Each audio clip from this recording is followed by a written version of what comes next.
চারটা বাড়িতে ভিক্ষা করতে যায়, যদি কেউ সদয় হয়ে কিছু দেন তাহলে সেটা নিয়ে আসে, এনে সেটা রান্না বান্না করা হয়, রান্নার পরে সেটা গোবিন্দের ভোগ দেয়া হয়, তারপরে ভগবানের ওই প্রসাদ তিনি কি করেন, ওই প্রসাদ পাত্রকে 3 ভাগে ভাগ করেন। এক ভাগ উঠিয়ে রাখেন সাধু সেবার জন্য, বৈষ্ণব সেবা। ও বছরে একদিন, 6 মাসে একদিন, 3 মাসে একদিন না, প্রত্যেক দিন 365 দিন। 4 বাড়িতে ভিক্ষা করে যা পায় সেটা সংগ্রহ করে আনেন, এনে নিজের স্ত্রীর হাতে দেন, স্ত্রী রন্ধন করেন, করে গোবিন্দের ভোগ লাগান। তারপরে সেই যে প্রসাদ, এটাকে 3 ভাগ করেন, করে একটা ভাগ বৈষ্ণবদের দান করেন। 1 জন হোক, 2 জন হোক, বৈষ্ণবদের উদ্দেশ্যে একটা ভাগ দেন। একটা ভাগ গোমাতার সেবার জন্য রাখেন। 2 ভাগ বেটে দেওয়ার পরে যে অল্প একটু বেঁচে থাকে সেটা নিজের সন্তানদের মুখে দেন। ওই একটু প্রসাদ পেয়ে সন্তানদেরই পেট ভরে না,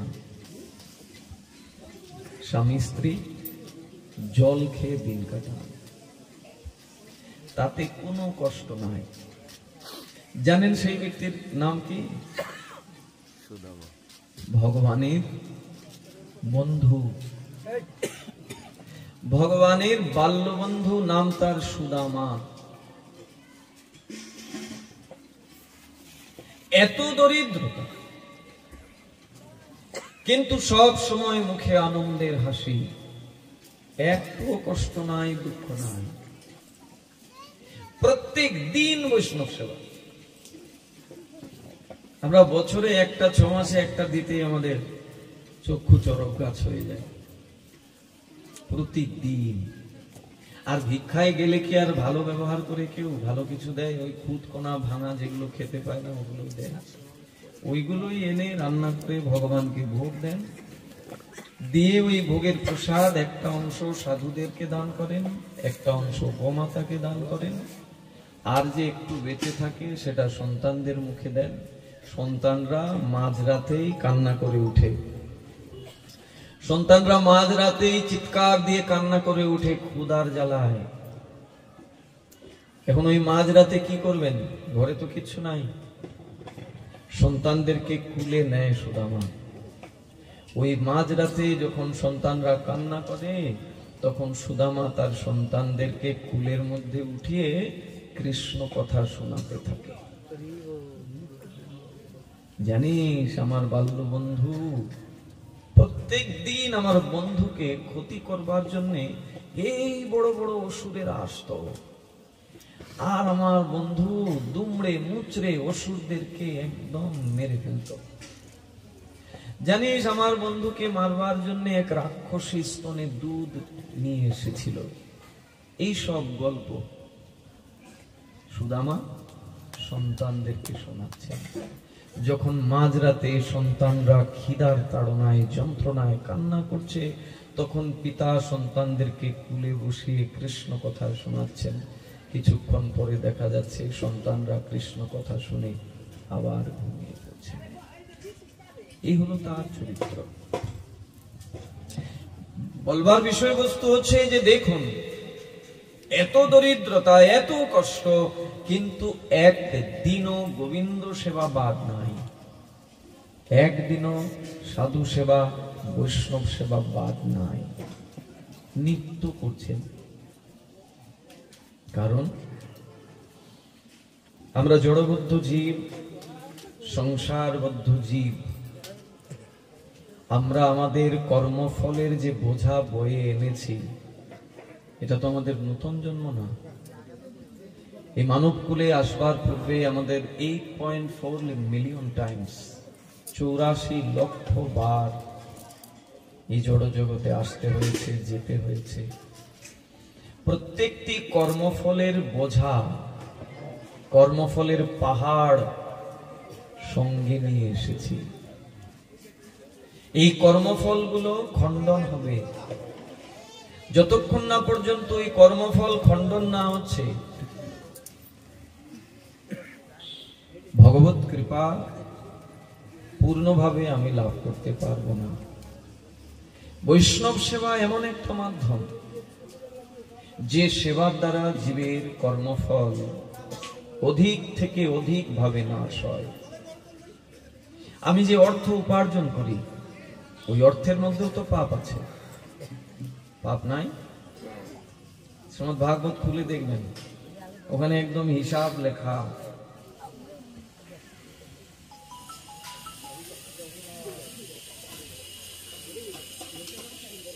একশোর মধ্যে 25 ভাগ হচ্ছে গোবিন্দের, 50 ভাগ হচ্ছে আমার ভোগ করার জন্য, আমার সংসার পরিচালনা করবার জন্য। আর যে অবশিষ্ট 25 ভাগ, সেটা ভবিষ্যতের জন্য। এই অঙ্ক বেঁধে দিয়েছেন।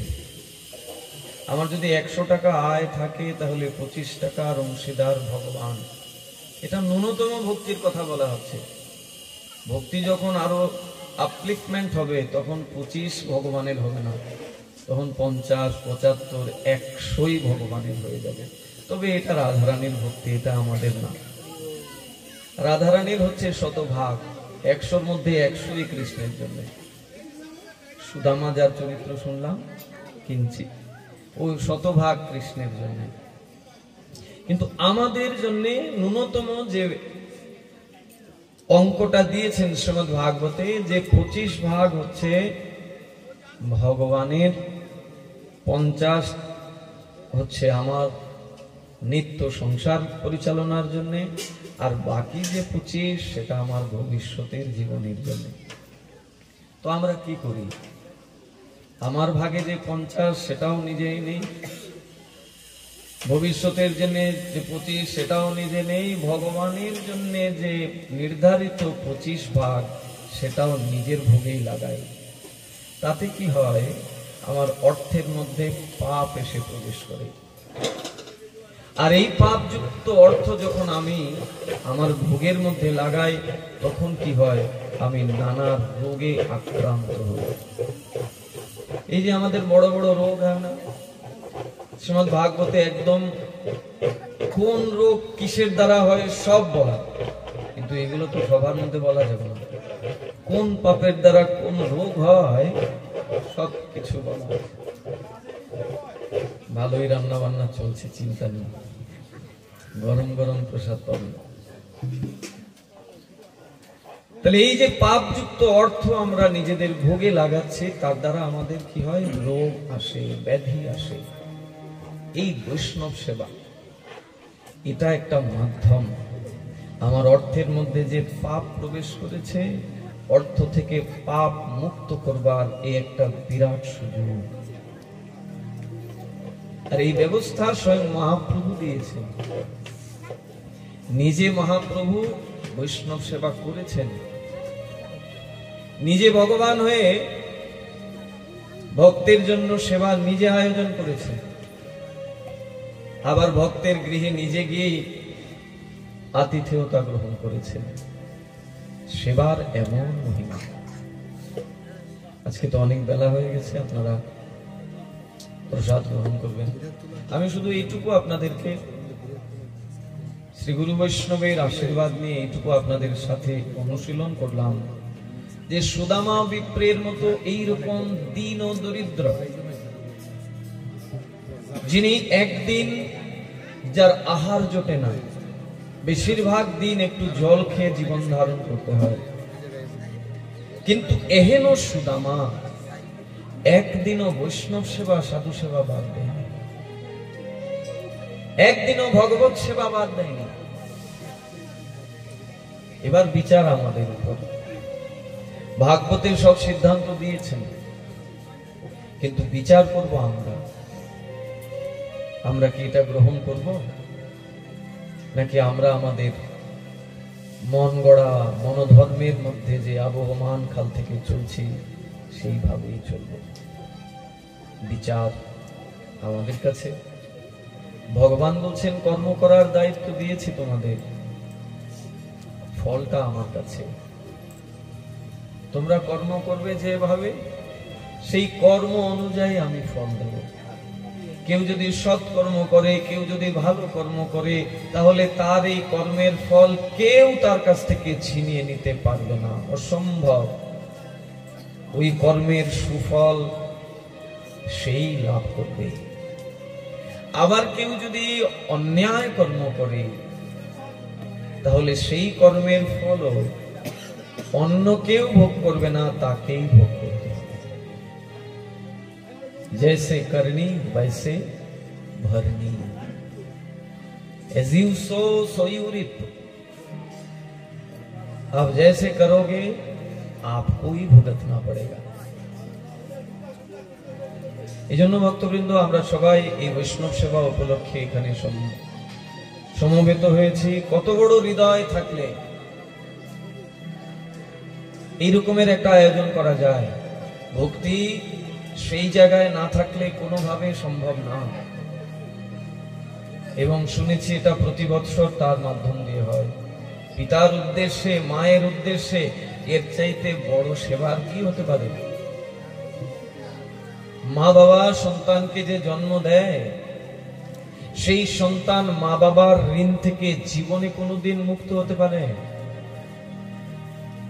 পিতৃঋণ, মাতৃঋণ, দেবঋণ, ঋষি ঋণ, এই ঋণগুলো থেকে, গুরু ঋণ, এই ঋণগুলো থেকে জীব মুক্ত হতে পারে না। আবার মুক্ত হওয়া যায়।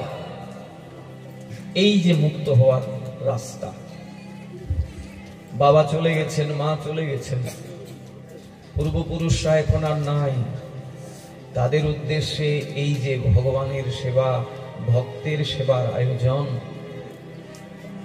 এর দ্বারা ভগবান আমার প্রতি সন্তুষ্ট হন। ভগবান সেই সন্তানকে গোলক বৃন্দাবন থেকে ভুরি ভুরি আশীর্বাদ করেন, আর এই সন্তানের দ্বারা মা বাবার আত্মকল্যাণ হয়। তাই এই যে ভক্তপ্রবর ঠাকুরদাস মালর এই বৈষ্ণব সেবা, যে সেবাতে আপনারা সবাই এসেছেন, এগুলো থেকে শিক্ষা নিতে হবে আমাদের। আমরাও যেন এইভাবে অন্তত বছরে যদি 2-4টা বৈষ্ণব সেবা নাও দিতে পারি, অন্তত একটা বৈষ্ণব সেবা তো অবশ্যই করা উচিত। যারা আমাদেরকে এই পৃথিবীতে এনেছেন, যদিও ভগবান সবকিছুর মাধ্যম, ভগবানই সবকিছু করছেন, সৃষ্টি স্থিতি প্রলয় সব ভগবানের হাতে, কিন্তু এই জগতে ভগবান কাউকে না কাউকে মাধ্যম করেন, যাদের মাধ্যম দিয়ে আমরা সংসারে আসি। তো সেই মাধ্যমদের জন্য আমরা সন্তান হিসাবে তো কিছু করা প্রয়োজন। বৈষ্ণব সেবা হলো তার একটা বিশেষ পন্থা। আপনারা সবাই সেই বৈষ্ণব সেবাতে এসেছেন। এখন ভক্তপ্রবর রতন বাবা, তিনি বৈষ্ণব সেবার মহিমা আপনাদেরকে শ্রবণ করাবেন। কালকে আমি যথারীতি কথার মধ্যে আপনাদেরকে জানিয়েও দিয়েছিলাম যে আজকে আমি শ্রোতা হয়ে বসব, আজকে বক্তা নয়। তারপরেও অনেক কথা বলে নিয়েছি। এখন ভক্তপ্রবর রতন বাবা আপনাদেরকে এই বৈষ্ণব সেবার মাহাত্ম্য কথা শ্রবণ করাবেন। হরিদাস ঠাকুরের নির্যান অনেকটা সময় নেবে, আর এটা মন দিয়ে না শুনলে, সময় নিয়ে শুনতে হবে। আজকে জানি না তিনি কতটুকু ব্যক্ত করতে পারবেন, তবে বৈষ্ণব সেবার মহিমা প্রসঙ্গে হরিদাসের কথাটা আসে, যদি সম্ভব হয় স্পর্শ করে যাবে। রাধে রাধে। ছোট্ট একটা বৈষ্ণব বন্দনা কীর্তন করছি। অনেকে বলছে মহারাজ কীর্তন শুনবো, কীর্তন শোনার সময় তো নাই, একটা বৈষ্ণব বন্দনা শুনুন। বৈষ্ণব কি? নরোত্তম ঠাকুর বলছেন,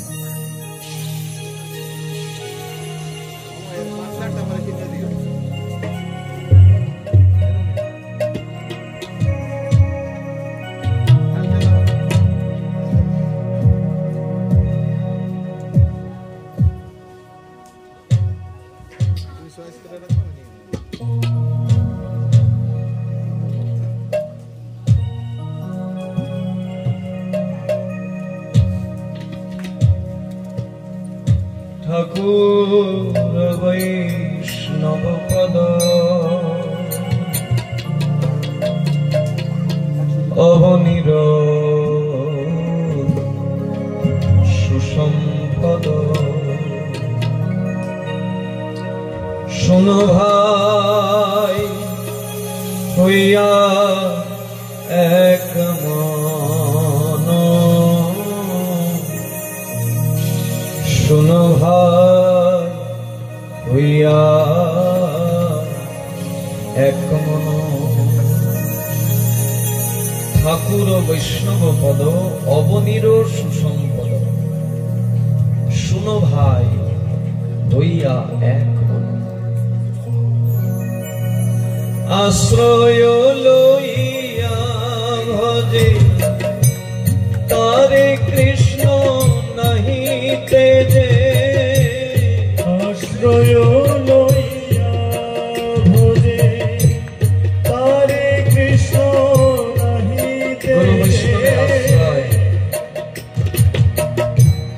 আশ্রয় লইয়া ভজে তারে কৃষ্ণ নাহি তেজে, আশ্রয় লইয়া ভজে তারে কৃষ্ণ নাহি তেজে। আর সব মরে অকারণ, আরে সব মরে অকারণ, আর সব মরে অকারণ, আর সব মরে অকারণ। ঠাকুর মহাশয় প্রেম ভক্তির মহাজাল ছিল নরোত্তম ঠাকুর বলছেন,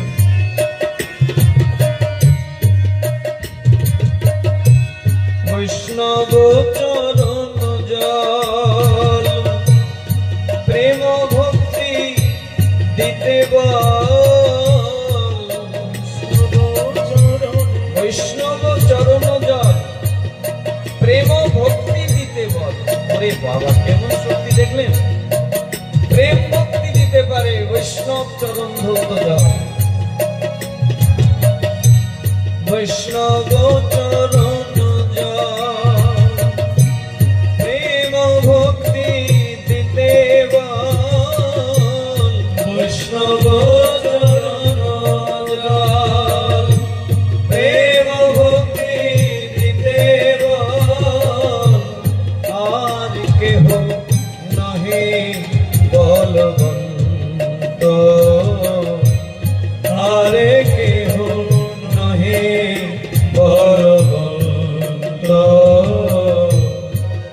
আর কেহ নহে বলবন্ত। এমন বলশালী আর কেউ নাই।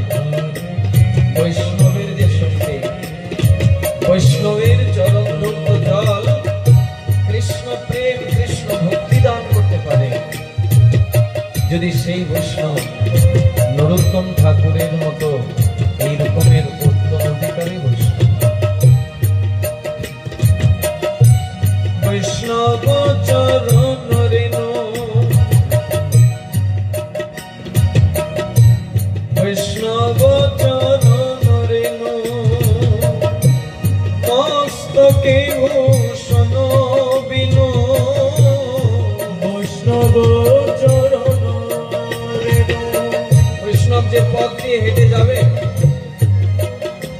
তিনি যখন হেঁটে চলে যাবেন তার পশ্চাৎ পশ্চাৎ গিয়ে ওই চরণ ধুলি মস্তকে নেব। তার মানে এই নয় যে বৈষ্ণবকে একদম জড়িয়ে ধরে একদম পায়ে যা আছে সবকিছু লাগিয়ে দেব, এরকম না। বৈষ্ণব চরণ জল প্রেম ভক্তি দিতে বল, বৈষ্ণব চরণ জল প্রেম ভক্তি দিতে বল। আর কেহ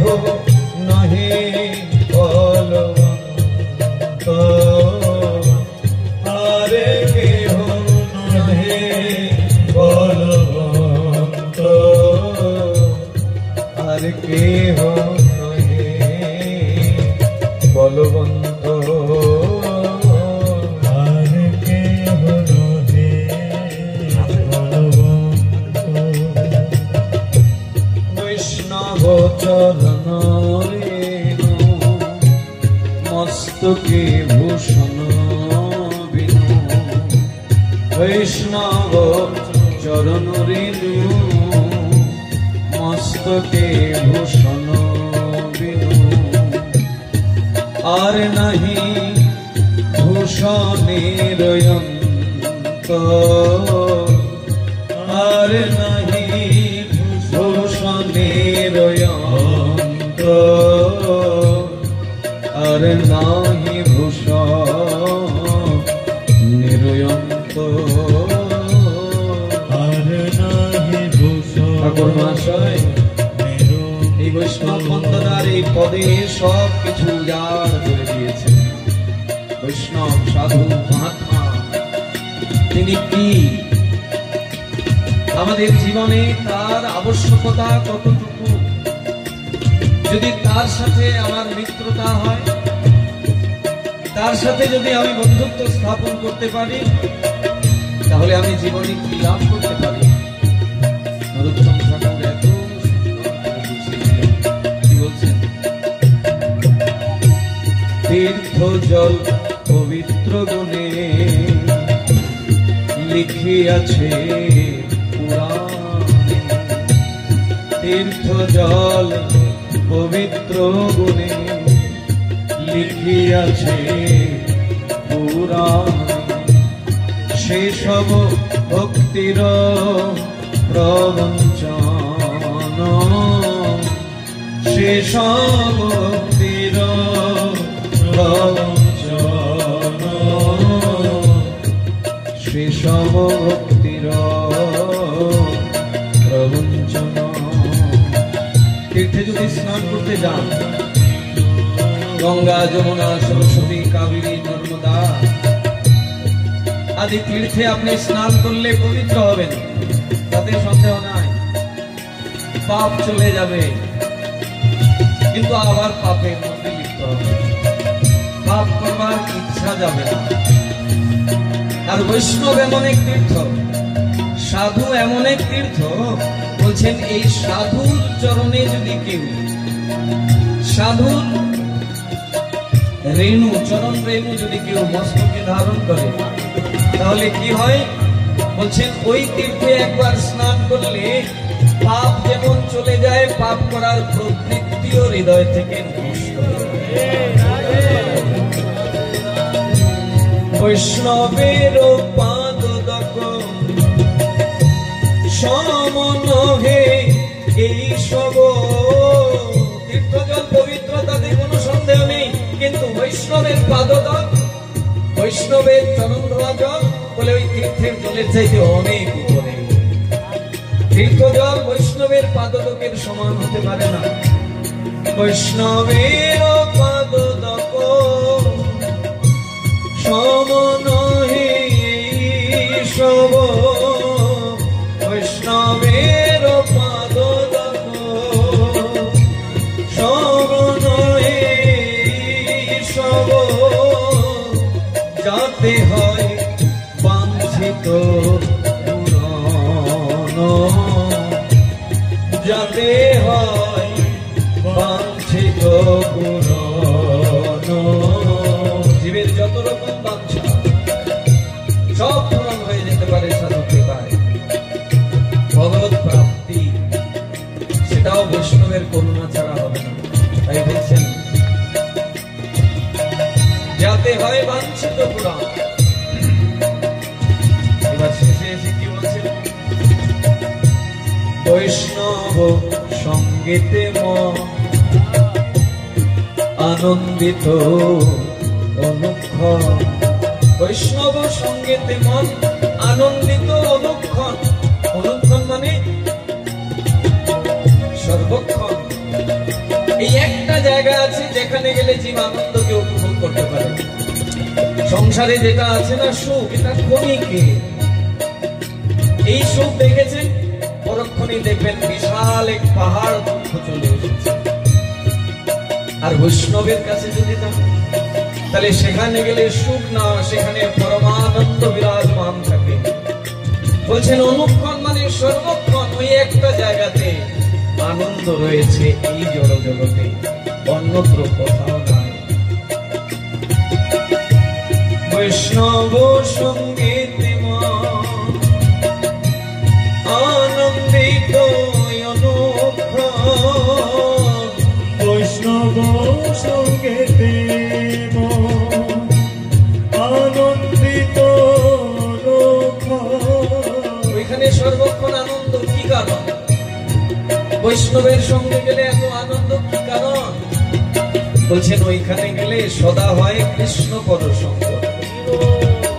বৈষ্ণবদের কাছে যখন 10 জন বিষয়ী লোক গিয়ে বলবে আর শুধু বিষয় কথা বলতে থাকবে, বৈষ্ণব জোর করে তার ফোনে শুধু কৃষ্ণ কথা শোনাবে, কৃষ্ণ কথা শোনাবে। আর যেখানে কৃষ্ণ কথা সেখানে আনন্দ। তাই বলছেন বৈষ্ণব সঙ্গীতে আনন্দিত অনুক্ষণ, সদা হয় কৃষ্ণ পরসঙ্গ, সদা হয় কৃষ্ণ পরসঙ্গ, সদা হয় কৃষ্ণ পরসঙ্গ, সদা হয় কৃষ্ণ পরসঙ্গ। দিন নরোত্তম কান্দে, হিয়া ধৈর্য নাহি বান্ধে, দিন নরোত্তম কান্দে, হিয়া ধৈর্য নাহি বান্ধে, মোর দশা কেন হইল ভঙ্গ, মোর দশা কেন হইল ভঙ্গ, মোর দশা কেন হইল ভঙ্গ, মোর দশা কেন হইল ভঙ্গ। হরে কৃষ্ণ হরে কৃষ্ণ, কৃষ্ণ কৃষ্ণ হরে হরে, হরে রাম হরে রাম, রাম রাম হরে হরে। সবাই বলুন কৃষ্ণ হরে কৃষ্ণ, কৃষ্ণ কৃষ্ণ হরে হরে, হরে রাম হরে রাম, রাম রাম হরে হরে। হরে কৃষ্ণ হরে কৃষ্ণ, কৃষ্ণ কৃষ্ণ হরে হরে, হরে রাম হরে রাম, রাম রাম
বৈষ্ণব সেবার মহিমা কথা আরো বিস্তারিত ভাবে শুনব ভক্তপ্রবর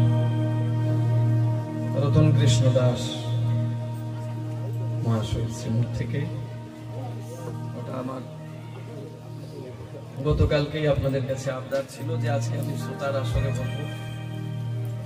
আমাদেরকেও তো শুনতে হবে, নাইলে শুধু পাঠকের আসরে বসতে বসতে এক সময় বিশাল অহংকার চলে আসবে।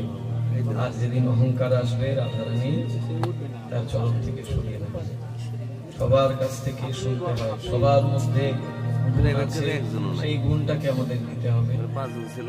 যদিও তিনি গৃহস্থ লীলায় আছেন, এখানে আমার এক বাবা যশোর থেকে এসেছেন, অদ্বৈত বাবা। তিনিও কৃপা করে কিছু কথা বলে আমাদেরকে আনন্দ দান করবেন, এটা আমাদের বিশেষ আশা আপনার কাছ থেকে। এত পথ আপনি কৃপা করে এসেছেন এত দূর থেকে। সাধুরা তো দয়ার সাগর, সাধুরা তাদের ভজনের অনুভূতির কথা যদি আমাদেরকে বলে, সেই ভজনের অনুভূতি কথা শুনে যদি আমাদের মধ্যেও পরিবর্তন আসে, তাই আপনার কাছেও আমার বিশেষ অনুরোধ। আর সাধুদেরকে অনুরোধ করতে হয় না, সাধুরা নিজে যাচ্ছে কথা বলে। আপনি অবশ্যই দুটার কথা বলবেন আমাদের ভক্তদের উদ্দেশ্যে। আরো অনেক গুণীজনরা এখানে আছেন, আমি সবাইকে ওইভাবে সম্বোধন করতে পারিনি। যদি কেউ মনে করেন যে আপনারাও আপনাদের জ্ঞানের, আপনাদের অনুভূতির কথা ব্যক্ত করবেন, আপনাদের জন্যও সেই সুযোগ আছে। আজকে আমরা সবাই মিলে শুনবো। বাবাও বলবেন, আসুন এখন।